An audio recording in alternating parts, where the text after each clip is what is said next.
Bloomberg Audio Studios. Podcasts, radio, news. Good morning, I'm Nathan Hager. And I'm Karen Moscow. Here are the stories we're following today. Karen, we begin with the latest on the global trade war. President Donald Trump has unveiled a wave of letters again threatening to impose higher tariff rates on key trading partners. They include 25% levies on goods from Japan and South Korea, as well as tariff plans for more than a dozen other nations, including South Africa, Indonesia, Thailand, and Cambodia.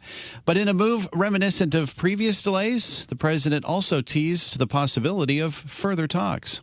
I would say firm, but not 100% firm. If they call up and they say, would like to do something a different way, we're going to be open to that. But essentially, that's the way it is right now. President Trump spoke shortly after signing an executive order delaying the new rates from July 9th, tomorrow, to August 1st. That effectively buys countries an extra 3 weeks to cut a deal with the White House. Meanwhile, Nathan, a day after President Trump sent out those letters, Marco Rubio is making his first trip to Asia as the top U.S. diplomat. The Secretary of State is heading to a summit in Malaysia for a gathering of the Association of Southeast Asian Nations.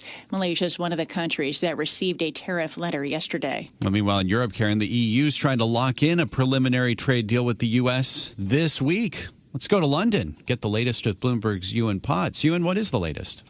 Nathan and Karen, Trump's tariff deadline may have been delayed, but Brussels isn't taking any chances. Bloomberg has learned the EU is seeking a preliminary trade settlement with the US this week that would allow it to lock in a 10% tariff rate beyond August 1st. This as they negotiate a more permanent agreement. We understand the EU is also seeking an exemption for certain key products, including aircraft and aircraft parts, as well as wines and spirits. In London, I'm Ewan Potts, Bloomberg Radio. All right, Ewan, thanks. Now to the latest in the war in Ukraine. Just days after speaking with President Volodymyr Zelensky, President Trump says he will send more weapons to the country. We're going to send some more weapons. We have to. They have to be able to defend themselves. They're getting hit very hard now. They're getting hit very hard. We're going to have to send more weapons. Yeah, defensive weapons primarily, but they're getting hit very, very hard. President Trump's decision comes after the Pentagon halted flows of some air defense missiles and artillery shells to Ukraine. And Karen, it comes as President Trump hosted Israeli Prime Minister Benjamin Netanyahu at the White House last night. The Israeli leader heaped praise on the president as he pushes for a ceasefire in Gaza. He's forging peace as we speak in one country and one region after the other. So I want to present to you, Mr. President, the letter I sent to the Nobel Prize Committee. It's nominating you for the Peace Prize, which is well-deserved, and you should get it. Thank you very much. This I didn't know. Prime Minister Netanyahu presented President Trump with that Nobel Peace Prize nomination in the Oval Office.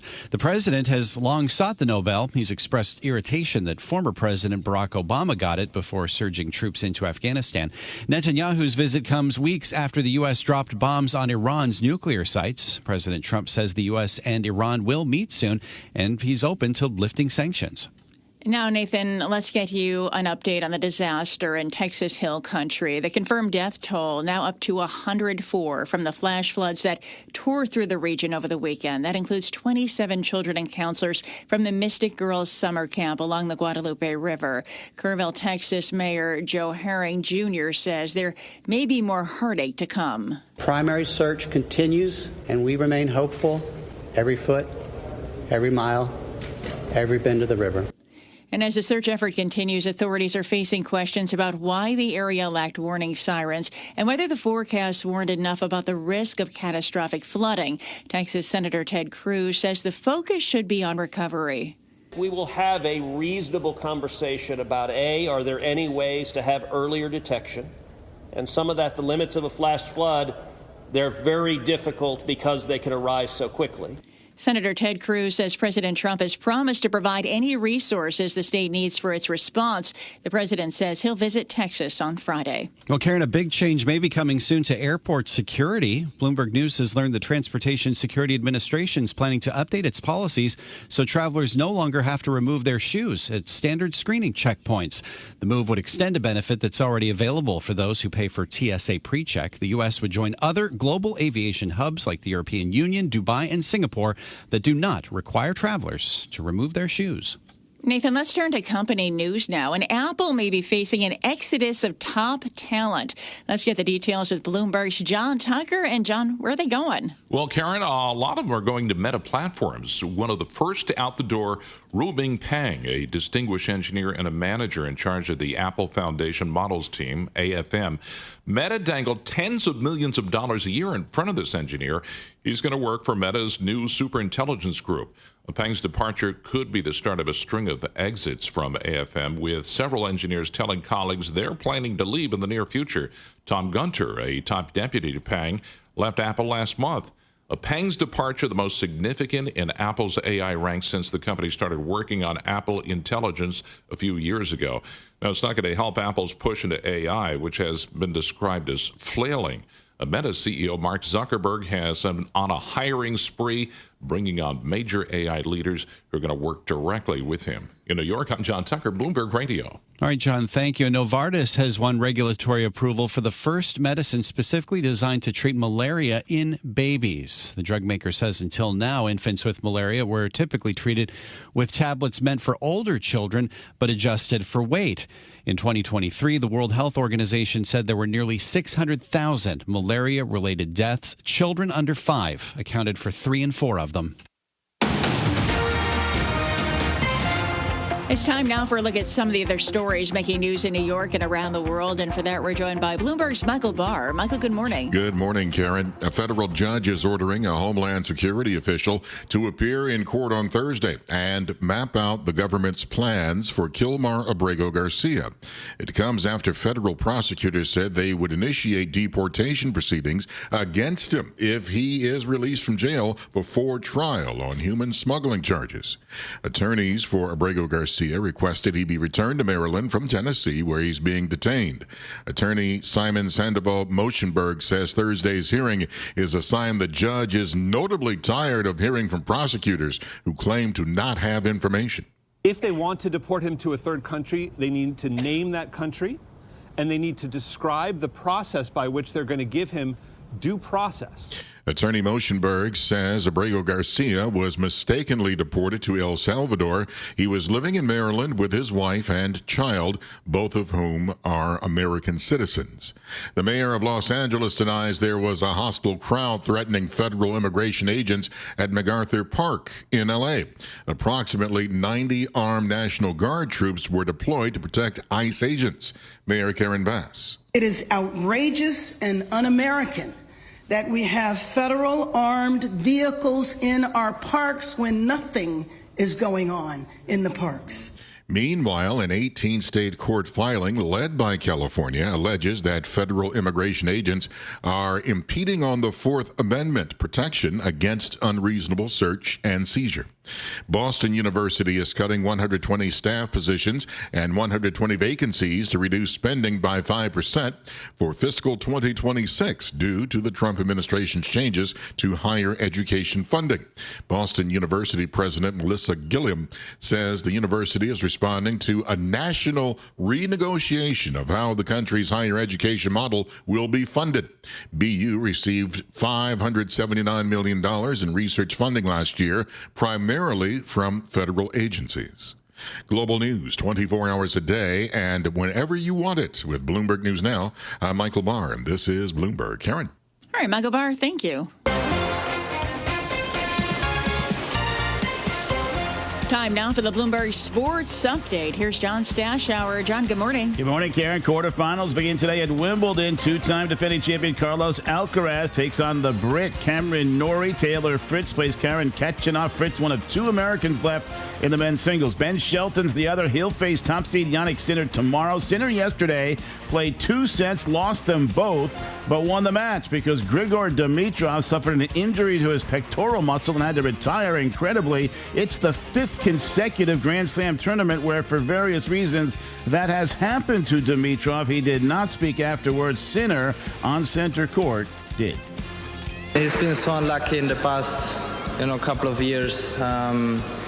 An incredible player, good friend of mine also, and we understand each other very well off the court too. And seeing him in this position, it's honestly, if there would be a chance, that he could play, the next round, he would deserve. Sinner also dealing with an elbow injury. He's having an MRI today. Knicks made it official, naming Mike Brown their new coach, saying in a statement that Brown brings a championship pedigree. He has won 4 NBA titles as an assistant. The Knicks season ended with that loss at Indiana. Tyrese Halliburton then tore his Achilles in Game 7 of the Finals, and the Pacers made official that Halliburton will not play at all next season. The Celtics have not yet said that about their star Jason Tatum. Had the same injury in the playoffs against the Knicks. At Fenway, Red Sox beat Colorado 9-3. Toronto won again 8-4 over the White Sox. That's 9 wins in a row. The Red Hot Blue Jays lead the Yankees by 3.5 games. The Yanks are home tonight to play Seattle.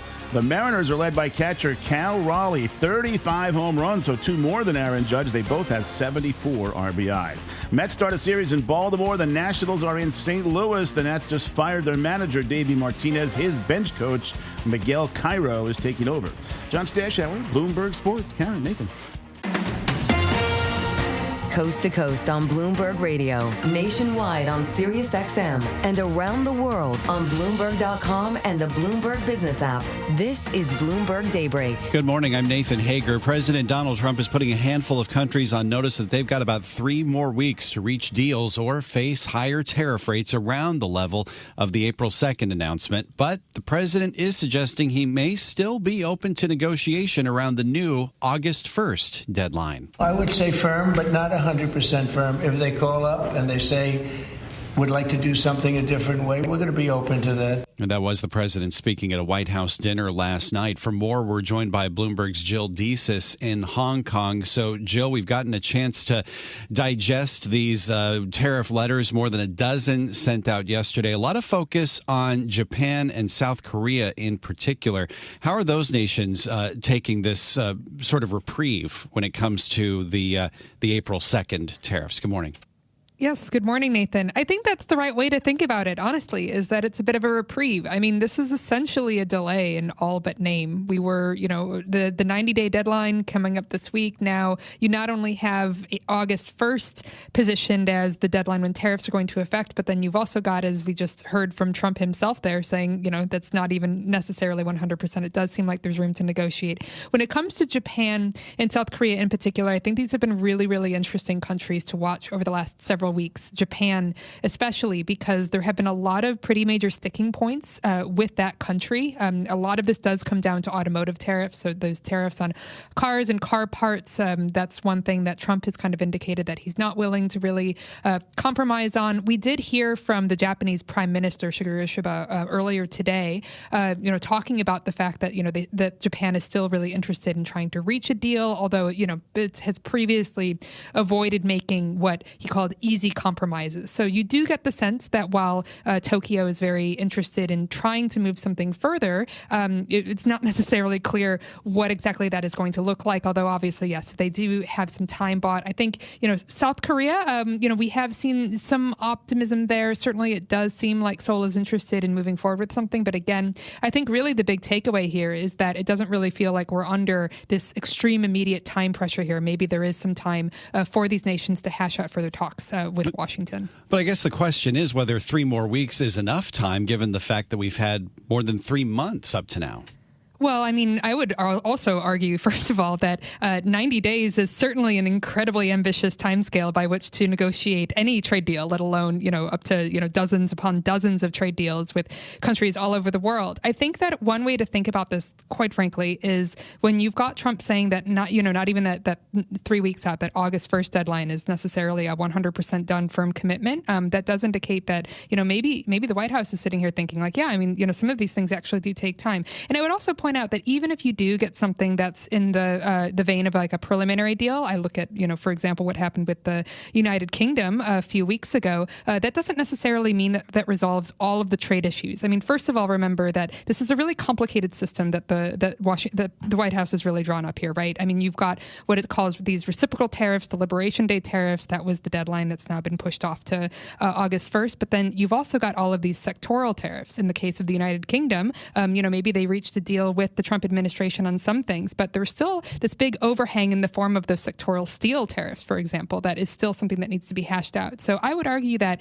even if you do have something that they're able to work out over the next few weeks, as you mentioned, that's still kind of a tall task. You've still got many things in the way of, potential additional sectoral tariffs. Remember, the U.S. Commerce Department is investigating whether there's more that they'd want to implement, and those types of tariffs, I will remind you, are, I think, going to be quite a bit harder to challenge in the United States than, say, Trump's executive order tariffs would be. So, I realize I'm talking very quickly and I'm saying a lot, but I think this is all just to say this is still a very wonky, very, very big process that needs to unfold here. I wouldn't necessarily count on all of this being wrapped up within the next 3 weeks. In just 30 seconds, what about the issue of the president wanting to open markets to U.S. goods? Is that something that Japan and South Korea are open to? I mean, I think that, again, really, when it comes to Japan and South Korea, their biggest, concerns right now, I would argue, are really about the automotive side of this. I mean, you've got some of the world's biggest, automotive companies that are based in Japan and South Korea, and so their sticking point with the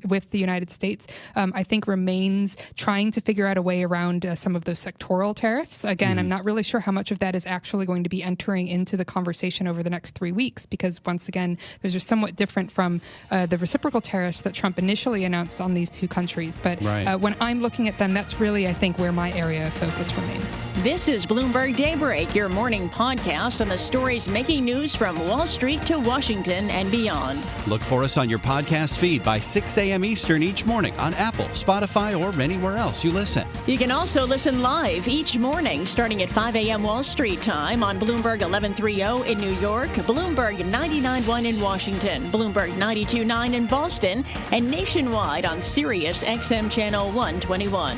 Plus, listen coast to coast on the Bloomberg Business app, now with Apple CarPlay and Android Auto interfaces. And don't forget to subscribe to Bloomberg News Now. It's the latest news whenever you want it, in 5 minutes or less. Search Bloomberg News Now on your favorite podcast platform to stay informed all day long. I'm Karen Moscow. And I'm Nathan Hager. Join us again tomorrow morning for all the news you need to start your day right here on Bloomberg Daybreak.